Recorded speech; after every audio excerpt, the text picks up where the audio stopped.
반갑습니다. WC 전진하자님이 가장 처음으로 오늘 들어오셨습니다. 지금 들리시죠? 예. 안녕하세요. 제가 날마다 방송을 해야지 라고 여러분께 약속을 드렸는데 그 약속을 제대로 잘 지키질 못하고 있는 것 같아요. 죄송하게 생각하고 제가 방금 보니까 날마다 이제 그 방송 제목을 정하잖아요. 방송 시작을 할 때. 그러다 보면 전날 가장 최근에 언제 방송을 했는가 라고 하는 것을 알게 되는데 8월 18일 날 했더라고요. 그러니까 한 10일 만에 처음 하는 것 같습니다. 주말 빼고 하더라도 한 일주일 정도 제가 못했던 것 같은데 다음부터는 조금 더 신경을 써보도록 하겠습니다. 녹화 시작할게요.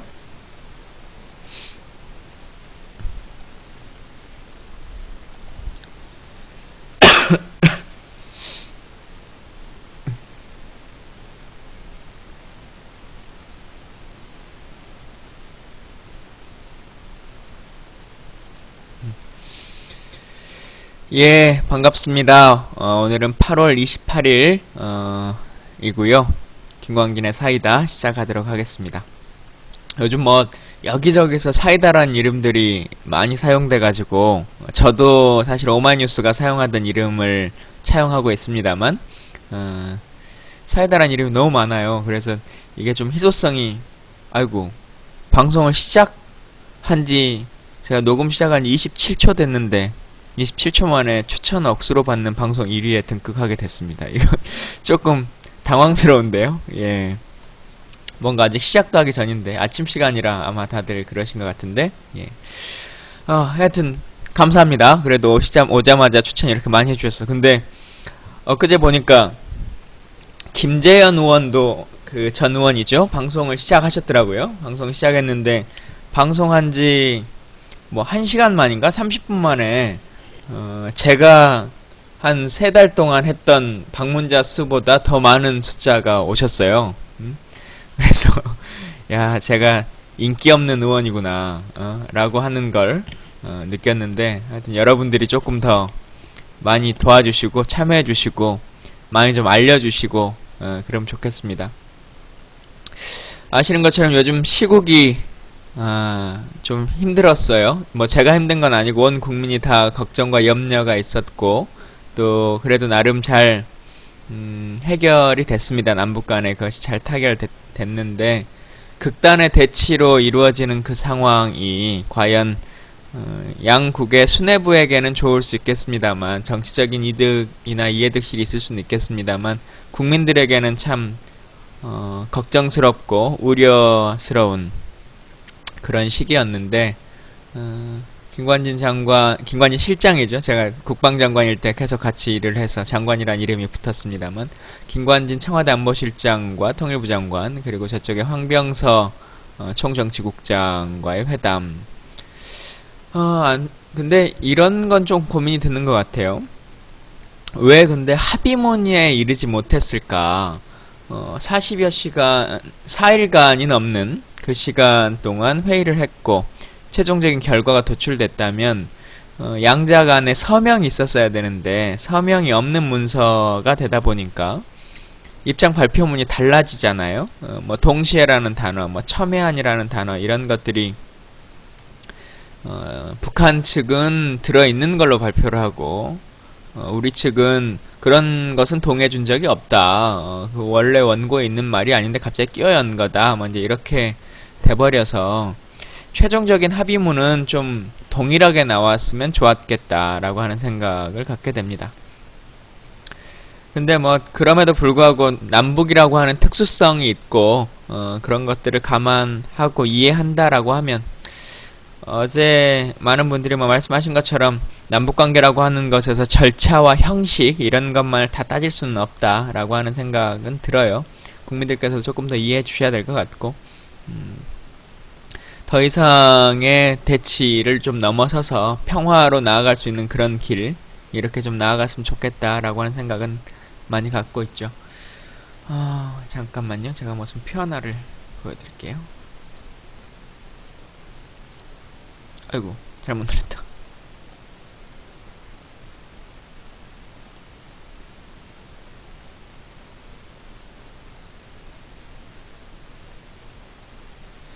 오늘 아침에 그 백군기 의원이 원내대책회의에 나와서 이제 설명해 주신 자료 중에 하나인데 같이 보면 좋을 것 같아서 화면에 잠깐 띄웠습니다. 분야별로 남북회담이 개최한 현황, 통일부 홈페이지에 나와 있는 자료를 이제 정리해서 주신 건데, 그냥 보시기만 해도 사실은 사람이 만나야 어떤 일들이 이루어지는 거 아니겠습니까? 그러니까 출구 전략이 있고 입구 전략이라고 하는 것이 외교 전술에 있는 것인데, 입구 전략이라고 하는 건 기본적으로 보면 이러이러한 것들이 선행되면 이후에 회담을 하겠다. 예를 들면 북핵 문제가 해결되거나 혹은 천안함에 대한 어떤 사과의 입장 표명이 있어야 된다거나 하면 오해사 조치를 해줘야겠다. 하면 뭘 하겠다라고 하는 것들이 이제 입구 전략의 형식이고, 출구 전략은 일단 만나서 얘기를 좀 해보자. 얘기를 하다 보면 어떤 것들이 좀 달라지지 않겠냐. 이렇게 우린 해나가기로 했다라고 하는 전략 전술을 쓰는 것이 외교적으로 보면 출구 전략인 것인데, 사실은 어찌됐든 만나면 뭔가 한두 개라도 해결이 되는 것이죠. 근데 이 표로만 보시더라도 지난 이명박 정권에서 우리가 얼마나 경제적인 문제뿐만 아니라 남북관계에 있어서도 이렇게 슬픈 시기를 보냈다라고 하는 것들이 보여지는 거죠. 정치적인 남북회담은 단 한 차례도 열린 적이 없고, 군사적인 문제도 그렇고, 인도적인 문제, 사회문화적인 문제, 이런 것도 171대 21이라고 하는 숫자가 보여지는 거 아니겠습니까? 평화와 공존 번영이라고 하는 것이 사실은 만나서 한마디라도 해결하고 또 새로운 길로 나아가고 이런 것들로 대한민국이 좀 발전해 나갔으면 좋겠다. 박근혜 대통령이 대통령에 취임하시고 또 선거 공약으로 말씀하시면서 통일 대박론이라고 하는 말씀을 하셨어요. 맞는 말입니다. 대한민국의 통일만큼 큰 대박은 없죠. 그리고 창조경제라고 하는 말씀을 하셨습니다만, 이런 17개 광역시군의 시도에 창조경제혁신센터를 만든다고 해서 창조경제가 이루어지는 게 아니에요. 사실 대한민국이 가지고 있는 가장 큰 창조경제 혁신은 남북관계 개선이고, 그게 통일까지 이루어지든 혹은 교류의 측면으로만 다 나아가든지 간에 남북관계만큼 큰 창조경제라고 하는 것은 없는 것이죠. 그래서 그런 것들을 조금 더 나아가 봤으면 좋겠다라고 하는 생각을 갖게 되고요. 근데 목함지뢰를 정부에서 다른 걸 덮기 위해서 쇼한 거다 이렇게 보긴 좀 어렵고, 어쨌든 북한 측에서도 이것과 관련한 유감표명, 사실은 이 유감표명이 사과로 볼 수 있는 여지는 있다고 봐요. 남북관계의 특수성이라고 하는 걸 고려했을 때. 그리고 또한 실질적인 증거들이나 여러가지 것들이 나왔기 때문에 어떤 쇼라고 보기는 어렵습니다만, 다만 이제 국내 정치에 어느 정도 이용한 것은 아니냐라고 하는 생각 같죠. 예를 들면 이게 8월 4일날 목함지뢰 사건이 벌어졌는데, 이 발표를 한 것은 거의 일주일이 넘어서 발표를 하지 않습니까? 그리고 8월 5일날 남북 고위급 회담을 통일부가 제안하기도 하고 이호 여사가 평양에 방문하기도 하고, 대통령께서도 경원선 개통식에 참석하시고 이제 이런 일들이 반복돼 왔었던 거죠. 그래서 이 시기 조절을 계속 해왔던 것이 아니냐라고 하는 생각들은 있는데, 정부가 남북관계에 있어서 혹은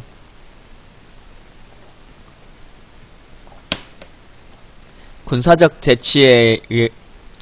대치와 관련해서는 조금 더 국민들에게 솔직해져야 된다라고 하는 생각들은 갖게 되는 것입니다. 또 어제 뉴스 중에 하나는 정정섭 안행부 장관, 행정안전부로 다시 또 바뀌었죠. 행안부 장관이 새누리당 연찬회에 가서 주워 빠진 축사를 했다 이런 말을 했는데, 총선 필승이라고 하는 건배사를 하셨어요. 안행부 장관은 국회의원도 아니고 장관일 뿐인데 그 자리에 왜 가셨는지 모르겠지만 새누리당의 연찬회에 가서 총선 필승을 외쳤는데 그것도 선거를 책임지는 주무장관이 이것이 정치적인 중립 위반이 아니냐라고 했더니 어디가 총선에 승리하라고 필승하라고 한 거지 말한 것은 아니다. 주어가 없다. 이런 말을 했어요.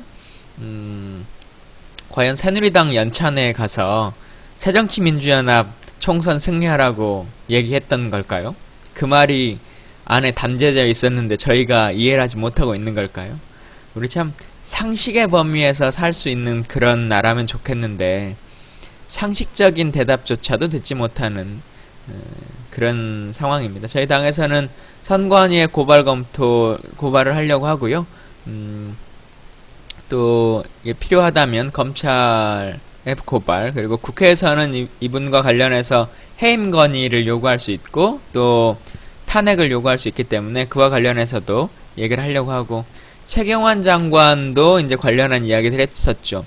대한민국의 예산을 책임지고 있는 최경환 장관, 국회의원을 겸직하고 있는 분입니다만, 최경환 장관이 그 연찬회에 참석해서 선거 승리를 위해서 예산을 풀도록 경기를 부양하도록 하겠다. 결국은 이제 선거에 돈이 좀 돌아가야 경기가 잘 살고 여당이 잘하는구나 라고 하는 생각들을 국민들이 가지실 거 아니겠어요? 그래서 정부 예산이라고 하는 것을 선거용으로 좀 사용하겠다.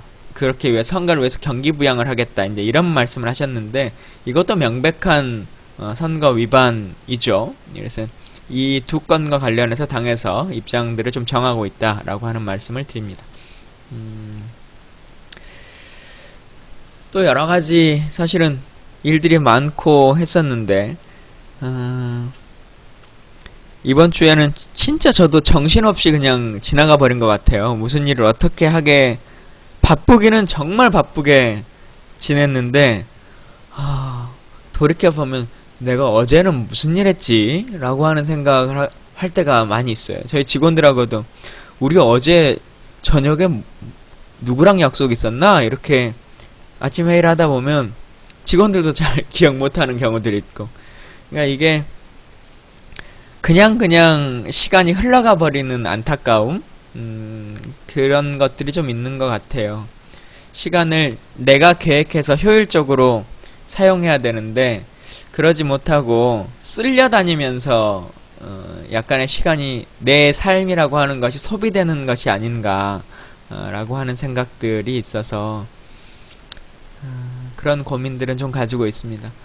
사실 이제 아주 개인적인 얘기를 하나 드리면, 제가 결혼한 지 이제 1년 하고도 한 4개월 정도 지났잖아요. 제가 4월 6일날 결혼했었거든요. 작년 4월 6일날이죠. 2014년. 근데 부인과 어디 별로, 오메기 떡조연님 방송 시작한 지는 얼마 되지 않아서 한 10분 정도 됐습니다. 예.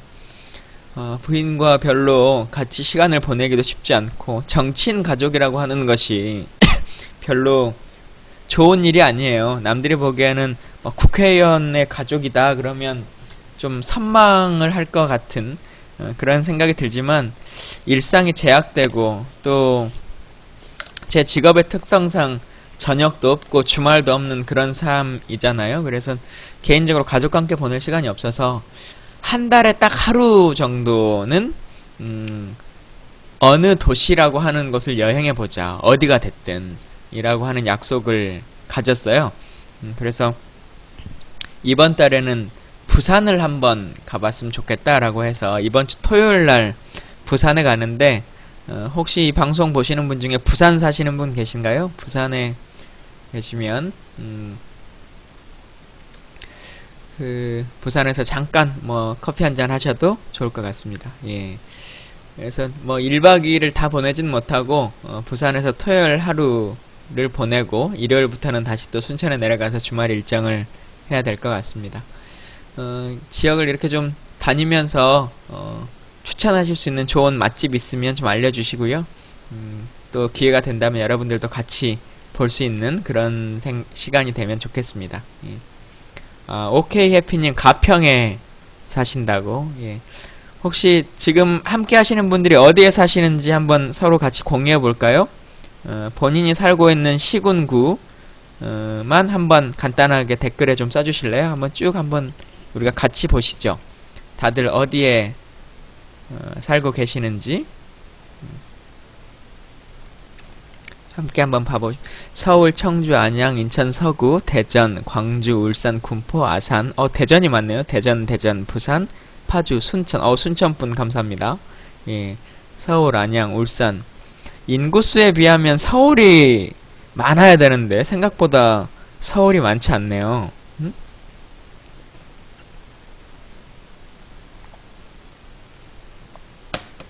실제 서울분들이 지금 한 두세 분 정도밖에 안 나오는 것 같은데요. 어셈블리 보냐는 질문 방금 누가 주셨는데 아직 어셈블리는 보지 못했습니다. 예.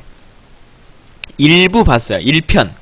그 1편을 봤는데 뭐 생각보다 전 좀 재미가 없더라고요. 그래서 그냥 그 IPTV 그 돌려서 보는 거 있잖아요. 그래서 그걸 한번 봤었는데 생각보다 재미없어서 2부부터는 그냥 안 보고 있습니다. 예.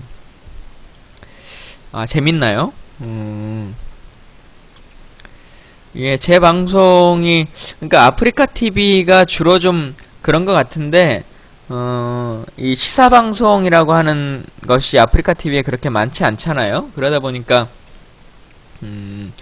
다 겹치는 것 같아요. 방송을 들으시는 분들이. 시사타파 방송을 들으시는 분들과 망치부인 방송을 들으시는 분들, 그리고 뭐 제 방송을 들으시는 분들이 이렇게 거의 겹치고, 또 다른 방송들이 시사 관련한 것들이 뭐 이제 팩트TV가 중계해주는 게 있는데 팩트TV는 대부분 그냥 실황 중계만 하지 이렇게 누가 진행을 하거나 이런 건 잘 안 하더라고요. 그래서 그러다 보니까 이제 그렇게 많지 않았던 것 같은데 그러니까 게임 방송 이런 걸 어떻게 제가 할 수는 없을 것 같고 예. 그래서 조금 더 아프리카 TV를 통해서도 많은 분들이 시사적인 문제 그리고 우리가 지금 살아가는 삶에 대한 이야기들 이런 것들도 같이 나눴으면 좋겠다. 팩트도 시사방송을 하는군요. 뉴스 브리핑. 예. 스타1 예, 해보고 싶은데요. 지난번에 진짜 오랜만에 제가 한번 해봤거든요. 그 아시는 것처럼 진짜가 나타났다에 저와 같이 저에게 1일 데이트를 신청하신 분이 있어가지고 그분이 하시고 싶은 것에 대해서 같이 하루의 일정을 해보는 시간을 가졌어요. 그래서 점심 먹고 커피 한잔 하고 스타1 PC방 가서 스타1 하고 사우나 같이 가자 그래서 사우나 가고 하는 일정을 한번 한 적이 있는데 한 진짜 10여 년 만에 PC방 가본 것 같은데 거기서 스타1 해보니까요 계속 졌어요. 그래서 이제 안 되는구나 라고 하는 생각을 갖고 있죠. 예. 예, 한명숙 총리 얘기도 이제 해주시는 분들이 많이 있으신데, 한명숙 총리에 대한 진실, 그리고 한명숙 총리에 대한 법리적인 해석들, 이런 것들은 저희가 어제 진짜가 나타났다 방송에서 박범계 의원을 모시고 이야기를 나누었습니다. 그게 오늘 정도면 아마 업로드가 될 것 같은데요. 그 방송을 들어보시면 아마도 한명숙 총리의 1심, 2심 그리고 대법원 재판에 숨겨져 있는 이야기들 그리고 법리적인 해석들 그리고 사실관계들 이런 것들은 거의 다 알게 되실 것 같습니다. 한두 가지만 제가 말씀드리면 우리 상식적으로 좀 생각을 해보자고요. 한명숙 총리가 뭐 갑자기 비례대표를 얻은 분도 아니고 이미 젊은 시절부터 정권에 두 차례나 투어게 됐었던 상황이기도 하고 그래서 검찰 수사라고 하는 것이 어떤 식으로 이루어진지도 잘 알고 있고 일국의 총리까지 지내신 분이고 재선 국회의원이신 분인데 정치자금 혹은 뇌물이라고 하는 것을 받을 때 100만원도 아니고 1억원짜리 수표 1억원짜리의 돈을 수표로 받을 생각을 할 것 같으세요? 상식적으로 생각을 해보면 사실 채무거래라고 하는 것을 할 때 1억짜리 수표로 받았다면 그 자체가 이게 뇌물적인 성격이 없다라고 하는 것을 반증하는 것일 수 있는 거죠. 정말 돈을 받고 뇌물로 이걸 사용했다면 현금으로 받든지 뭐 하는 방식을 택하겠죠. 어떤 바보가 바로 다 지금도 지금 수사 결과에서 나오는 것처럼 수표가 누가 이서해서 어떻게 사용되는지가 다 나오는 거잖아요. 근데 수표를 누가 받겠어요? 상식적인 문제죠. 1심 재판에서 이 건과 관련해서 이제 무죄 선고가 났습니다. 근데 이 무죄 선고가 어떻게 났느냐면 이렇게 나는 거죠. 재판을 진행하는데 돈을 줬다고 하는 사람이 처음에 검찰에 가서 1억을 지출했다. 한명숙 총리에게 줬다라고 하는데 검찰 조사에서는 그런 일들이 벌어집니다. 근데 재판장에 가서 본인이 그 진술을 번복해요. 돈을 줬다고 하는 사람이. 이게 정치적인 모략에 의해서 이루어지는 거다. 한명숙 총리는 무죄가 맞다. 돈을 받은 적이 없다. 이렇게 판사 앞에서 본인이 다시 한번 말을 합니다. 본인의 입장을 바꿉니다. 어찌 보면 위증이 될 수도 있는 본인이 진술했던 것을 번복하는 상황까지를 초래하면서도 돈을 줬다는 사람이 그 입장을 바꿔내거든요. 한명숙 총리는 정치적 희생을 당하고 있는 것이다. 나는 돈을 준 적이 없다. 내가 검찰에서 얘기했던 것은 잘못된 발언이다. 이렇게 얘기를 합니다. 그래서 재판장이 듣고 우리나라는 공판 중심주의이기 때문에 재판장에서의 발언을 훨씬 더 중요하게 생각하는 거죠. 그래서 판사가 신빙성이 있다. 본인 스스로가 죄를 짓거나 혹은 진술을 번복하는 것까지를 책임지면서까지 이렇게 말한다고 하는 것은 충분히 이해될 수 있다 라고 생각해서 무죄로 선고를 합니다. 재판을 합니다. 근데 2심에 가요. 2심에 갔는데 2심 재판부는 검찰이 얘기했던 기록만 보고 한명숙 총리가 지속적으로 다시 한번 그 1심에서 돈을 줬다고 하는 사람과 대질신문을 해달라. 근데 대질신문을 해주면 돈을 줬다는 사람이 돈을 줬다고 하는지 안 줬다고 하는지 한번 들어봐 주라 라고 하는데도 2심 재판이 끝날 때까지 그 재판부는 단 한 차례도 돈을 줬다는 사람을 재판장에 부르지 않습니다. 어떻게 이런 재판이 있을 수가 있어요? 응? 돈을 줬다는 사람을 한 번도 재판장에 부르지 않고 돈을 받았다는 사람 또 당연히 돈을 받지 않았다 라고 얘기를 하는 그 재판. 말도 안 되는 재판이 이루어지는 거죠. 그렇게 해서 2심에서 유죄가 선고되는 겁니다.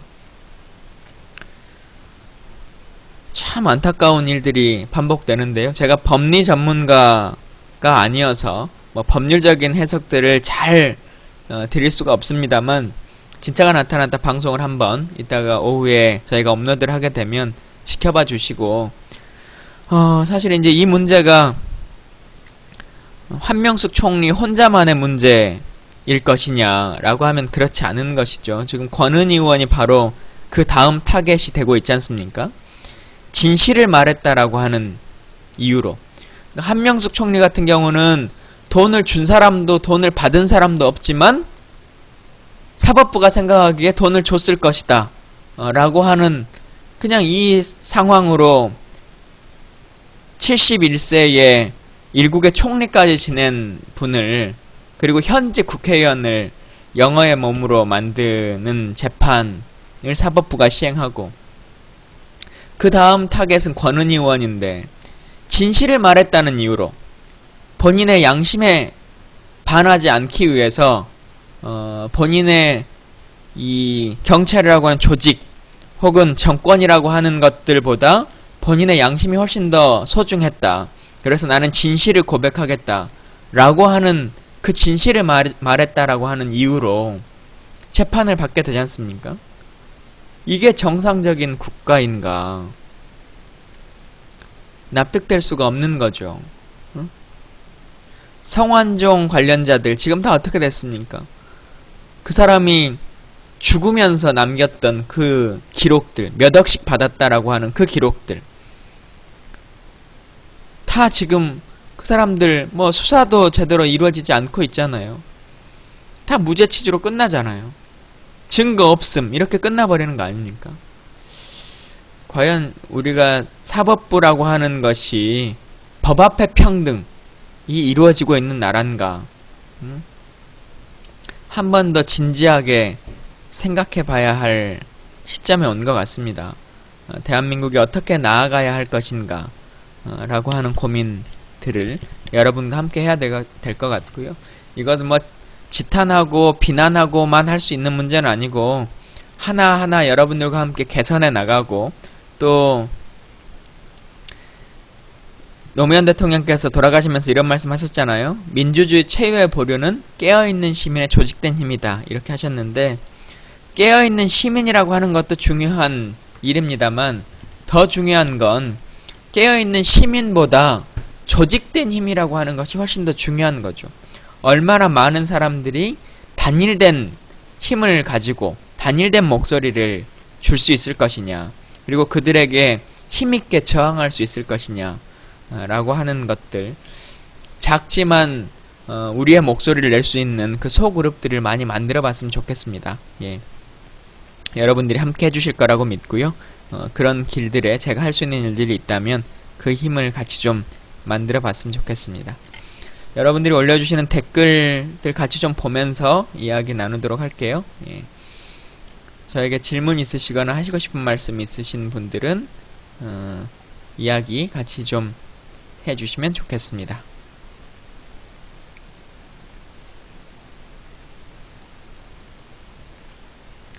이게 방송과 화면이 같이 좀 나오면 좋을 것 같은데, 어디에 보니까 이렇게 딱 잘 하더라고요.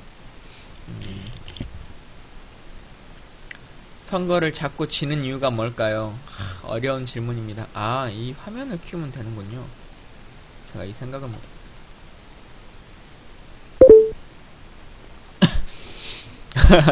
헤어스타일은 본인이 직접 하나요?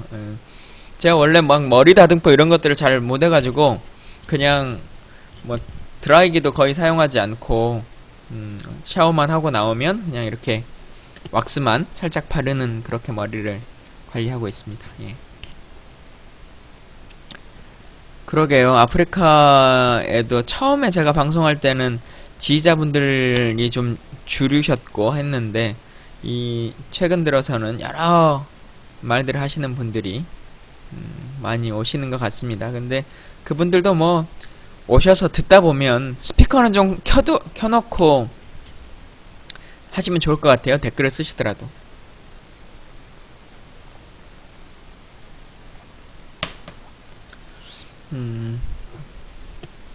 민주당이 너무 무기력한데 3선 이상 물갈이가 필요하지 않느냐, 6호님이 질문 주셨는데요.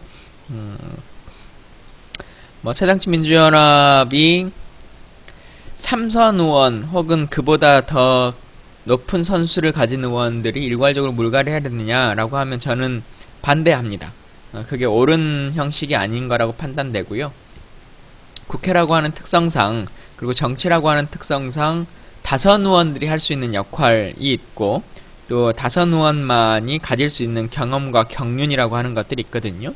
그런 것들을 얼마나 잘 활용할 수 있어야 될 것인가 라고 하는 고민에 조금 더 빠져들어야 될 것 같고, 다만 그분들에 대한 이제 당 내에 혹은 당 외에 객관적인 평가, 이런 것들은 좀 이루어져야 되겠다라고 하는 생각 갖고 있는데, 이번에 혁신위원회에서 여러가지 이제 평가 제도를 만들겠다라고 했기 때문에요. 그동안은 당내의 역할들을 조금 제대로 해내지 못하시더라도 지역구 관리를 잘 하시면 계속 다선이 되는 역할, 그 방식들이 있었는데, 지금은 당내 역할이나 당에 대한 기여도, 이런 것들을 같이 수행해 나가셔야 평가의 지표를 잘 받으실 수 있어서 아마 자연스럽게 좀 조정이 된다거나 혹은 역할에 대한 분담들, 이런 것들이 있지 않겠느냐라고 생각이 들고요. 또 저희도 4선, 5선 의원이 있어야 뭐 국회의장도 하고 부의장도 하고 그러지 않겠습니까? 또 그분들이 여러가지 정책들을 펴나가실 수 있는 길을 만들어 보시죠. 예. 하하호 신님이 지역구 가실 때는 어떤 교통 이용하세요? 이렇게 질문 주셨는데요. 기본적으로는 기차를 이용합니다. 기본적으로는 국회의원들은 기차요금, KTX를 포함해서 기차요금은 무상으로 이용할 수 있어요. 지역구 관리를 위해서. 그래서 뭐 가난한 의원이기 때문에 기차를 이용하고 필요한 경우에 시간이 좀 쫓기거나 뭐 이런 경우에는 비행기를 종종 이용합니다만, 여러분들 가끔 생각하시는 것 중에 비행기 이런 것도 다 공짜로 다닌다, 혹은 그 비행기에 이걸 업그레이드를 다 해줘서 뭐 비즈니스석을 다 하게끔 해준다 라고 하는데, 실제로 그러진 않고요. 기차는 저희가 무료로 이용할 수 있습니다만 그 외의 교통편, 뭐 비행기라거나 아니면 선박이라거나 이런 것들은 전부 다 저희 돈을 가지고 지불하고요. 10원의 할인 혜택도 있지 않습니다. 예. 근데 또 그 비용 중에 일부를 국회의원 같은 경우는 저희가 이제 후원금을 받기 때문에 후원을 해주시는 분들이 주신 그 후원금을 가지고 비행기를 타거나 하기도 하죠. 예. 뭐 의원 월급을 가지고 사용하는 경우들도 있고요. 예. 잘 살아도 못 사는 척 코스프레 해야 세민년의 국회의원을 할 수 있느냐, 뭐 그것과는 상관없을 것 같고요.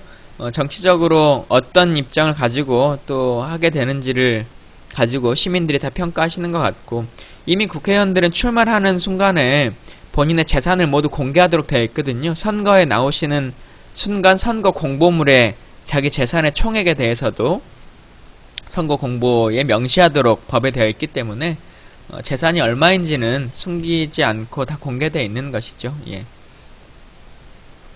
강지영님께서 제가 언제 국회의원 됐냐 질문하셨는데, 만으로는 31였던 것 같아요. 31살에 국회에 들어왔고 2012년에 들어왔으니까. 예.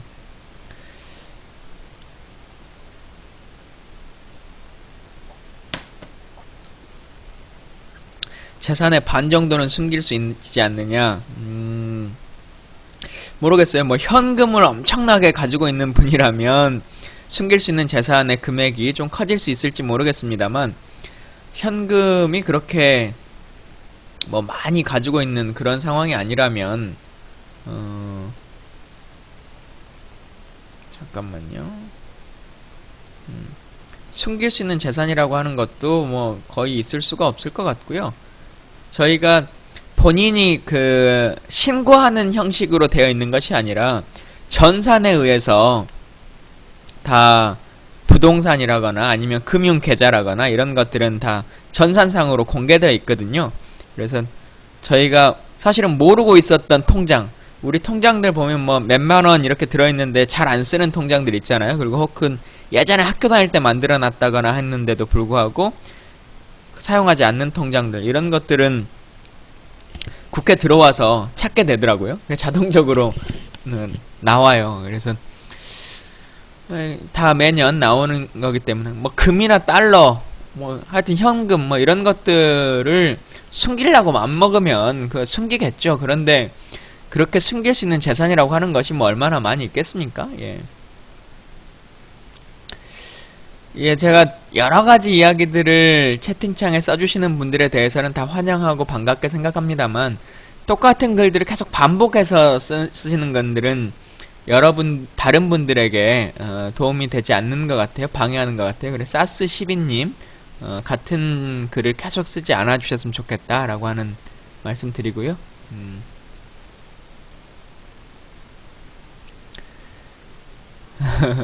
예, 그렇게 하시는 것 저도 유감입니다. 예.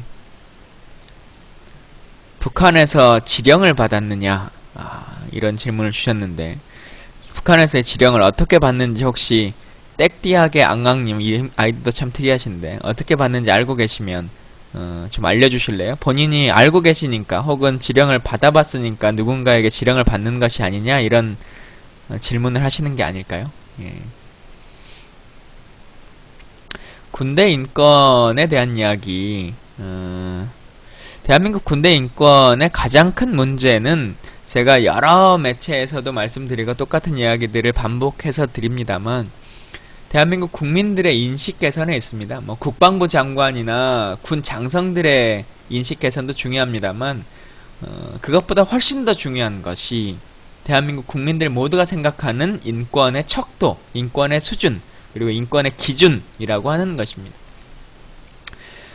사실 학교도 마찬가지고 군대도 마찬가지인데, 많은 분들이 학교를 졸업하는 순간 혹은 군대에서 전역하는 순간에 이런 말들 하시죠.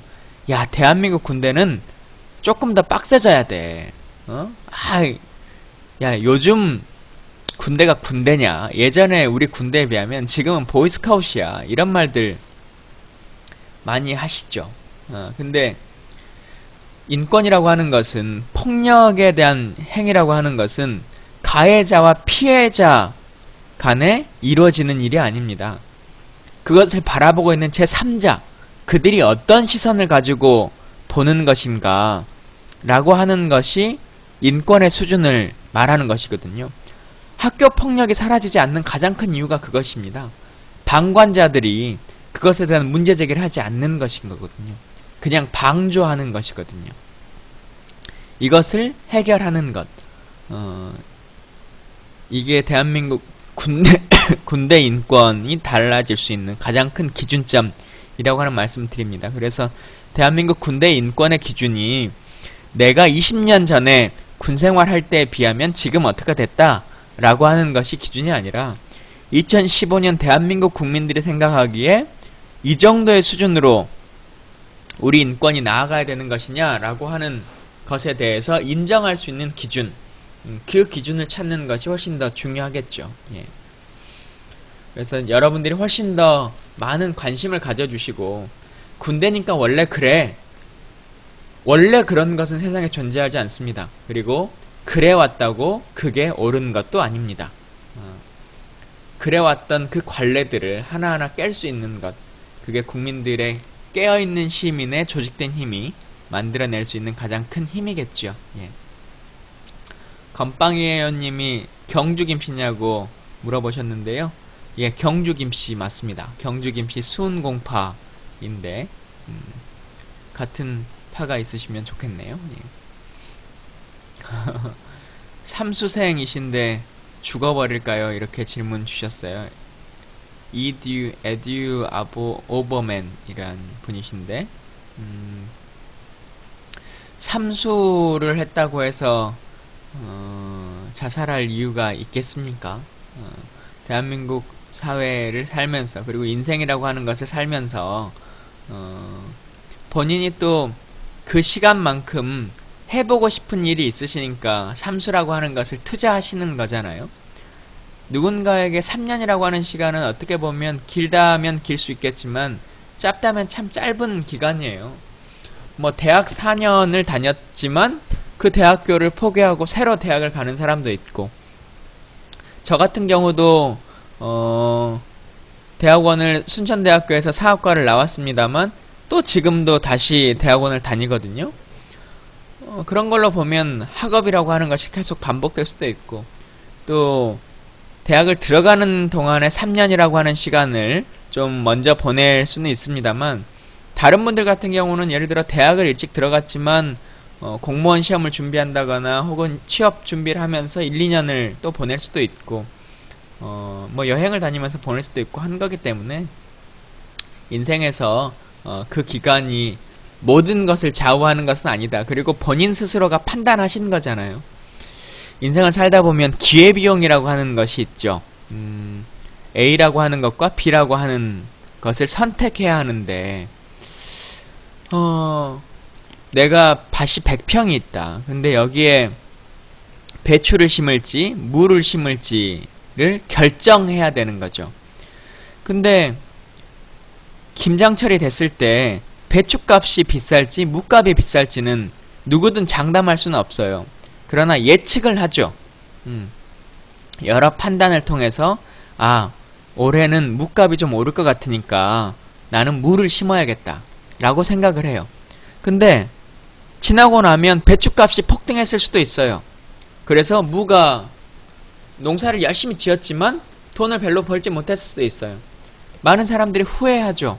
내가 왜 그 선택을 했을까? 아, 그때 배추를 심을걸. 이런 생각을 하죠. 그런데 잊지 말아야 할 것이 딱 하나 있습니다. 본인이 바보가 아닌 이상, 본인이 일부러 나쁜 선택을 하려고 하지 않는 이상 그 당시에 판단하기에는 최선의 선택을 한 거예요. 그 당시에 본인이 가지고 있던 정보력과 예측력을 동원해서는 가장 좋은 선택을 한 겁니다.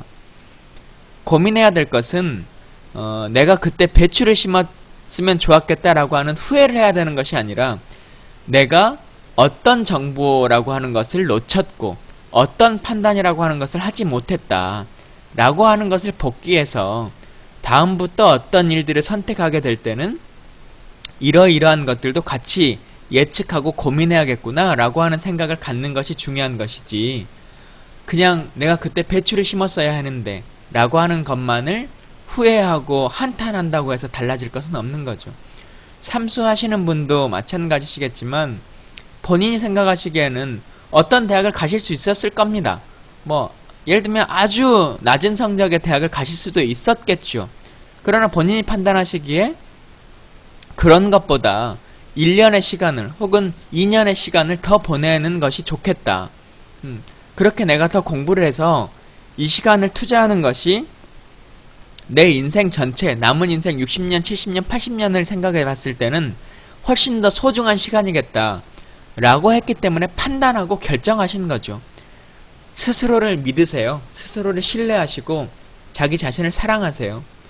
그 결정을 믿고 함께 해주시면, 함께가 아니죠. 스스로를 믿고 스스로를 사랑하시면서 그 결정을 따라주시는 것이 훨씬 더 본인에게 좋은 일이지 않겠느냐 라고 하는 생각이 듭니다. 예. 휘월 0416님이 두발 규제 같은 학생 인권 침해도 없애줘야 하지 않느냐 이렇게 말씀 주셨는데요. 사실 저희가 이런 고민을 같이 해봐야 될 것 같아요. 뭐 단순하게 이제 두발 규제에 대한 단순한 한 건에 대한 문제가 아니라 대한민국 교육의 가장 큰 문제점 중에 하나가 과연 우리가 시민으로서의 저항권 혹은 시민적 주권이라고 하는 것이 제대로 교육되고 학습돼 왔는가 라고 하는 것인데요. 대한민국은 민주공화국이다 우리가 이렇게 얘기합니다. 근데 공화국이라고 하는 것이 뭔지에 대해서도 한 번도 배워본 적이 없어요. 민주공화국이라고 하는데 민주주의라고 하는 것은 대충 뭔 줄 알겠어요. 근데 공화국이라고 하면 왠지 북한 같은 느낌이 들고 뭐 로마의 공화정 이런 생각도 들잖아요. 근데 우리 스스로가 헌법에 대한민국은 민주공화국이다 이렇게 명시하고 있잖아요. 공화국으로서의 공동된 주인된 권리를 가지고 있는 주권자로서의 역할, 이런 것인데, 다시 말하면 시민적 권리라고 하는 것을 천부적으로 가지고 있는 거죠. 대한민국 국민들은. 근데 우리는 그런 것들을 공부하지 않고 있어요. 그래서 어떤 일들이 반복되느냐라고 하면 아까 두발 규제도 마찬가지입니다만 뭐 야간 자율학습이라고 하는 것을 학교 다니면서 다 하실 거예요. 해보셨을 거예요. 지금도 다 하죠. 근데 야간 자율학습이라고 하는 얘기를 하면서 실제로는 야간 타율학습이다 라고 생각을 하죠. 그랬을 때 어떻게 저항할 것이냐, 이걸 학생회에다 얘기해야 되는 것인지 교장쌤에게 얘기해야 되는 것인지 아니면 뭐 교육부에 진정을 넣어야 되는 것인지 아니면 내가 운동장에 가서 연자 시위를 해야 되는 것인지 1인 시위를 해야 되는 것인지 부모님께 얘기를 해야 되는 것인지 어느 누구도 방식을 알려준 적이 없어요. 시민으로서의 저항을 어떻게 해야 되는지, 내 권리가 침해받았을 때 어떻게 해결할 수 있는 것인지에 대해서 누구도 알려주지 않죠. 두발 규제도 마찬가지예요. 두발 규제가 이루어졌을 때 이게 나의 인권 침해다 라고 느껴지면 어떻게 저항할 수 있는지에 대해서 배우지 않았죠. 그래서 민주시민으로서의 교육, 이런 것들을 대한민국 교육 안에서 조금 더 갖춰나가는 것, 이게 더 소중한 일일 것이다 라고 하는 말씀을 드립니다. 한 10분 정도 여러분들이 채팅창에 주시는 말씀 듣고요, 방송 마무리하겠습니다. 예, 건빵회원님께서 대학원 새로 뭐 전공하느냐 질문 주셨는데, 뭐 아시는 분은 아시고 모르시는 분은 모르시겠지만 제가 원래 그림 그려서 미대 가고 싶은 것이 꿈 중에 하나였고 그림 그리는 것을 요즘은 근데 못 그리겠더라고. 솔직히 그림을 그리는 건 꿈이 아니고 좋은 그림을 보고 또 평가하고 하는 것들이 요즘 제가 하고 싶은 일 중에 하나인데 그래서 학교 다닐 때는 그림 미대를 가려고 미술학원도 다녔어요. 고등학교 때까지도. 근데 지금은 이제 그림을 그려서 할 수는 없을 것 같고 그래도 미대를 지망했던 사람으로서 홍대 대학원 다니고 싶다. 그래서 홍익대학교 문화예술경영대학원 다니고 있습니다. 그래서 혹시 제가 국회의원 낙선하면 갤러리 하나 하면서 그림과 함께 예술과 함께 그렇게 좀 살아갔으면 좋겠는데 전시회 할 때 그림 보러 구경 오세요. 예, 좋은 작품들 제가 하겠습니다. 예. 재벌개혁과 관련해서 저희 당에서 박영선 의원을 위원장으로 해서 재벌개혁 특별위원회가 만들어졌고 하기 때문에 아마 거기서 조금 여러가지 이야기들이 나올 것 같아요. 예. 예, 이렇게 일 열심히 하는데 낙선하면 이 나라는 더 이상 대책이 없다. 독빌님이 말씀 주셨는데 뭐 제가 떨어지더라도 이 나라의 미래는 있겠죠. 대한민국은 다 앞으로 진보해 나갈 것인데 그럼에도 불구하고 제가 계속 정치를 해 나갈 수 있도록 여러분들이 많이 좀 도와주시고 함께 해주시면 좋겠습니다. 혹시 제가 순천 곡성 지역에 선거 준비를 하고 있기 때문에 순천 지역에 지인이 있으신 분들은 저에게 좀 연락도 좀 주시고 함께 할 수 있는 길들도 만들어 주시면 좋겠습니다. 예. 그리고 오늘 저희 잠깐만요. 제 트위터 아이디가 민주레터예요. 민주레터. 그래서 저희가 김광진의 사이다를 함께 듣는 분들이 카카오톡으로 대화를 나누고 있습니다. 혹시 이 채팅창에서 같이 이야기를 나누시고 싶으신 분들이 있으시면 민주레터라고 하는 친구 찾기를 해주셔가지고 거기에 사이다방에 같이 좀 갔으면 좋겠다라고 하는 얘기를 해주시면 감사하겠습니다. 그러면 또 얘기 계속 같이 나누도록 할게요. 여러분 오늘 이렇게 방송 같이 해주셔서 감사하고요. 또 내일 시간이 되면 함께 뵙는 걸로 하겠습니다. 오늘 방송 이렇게 마치겠습니다. 감사합니다.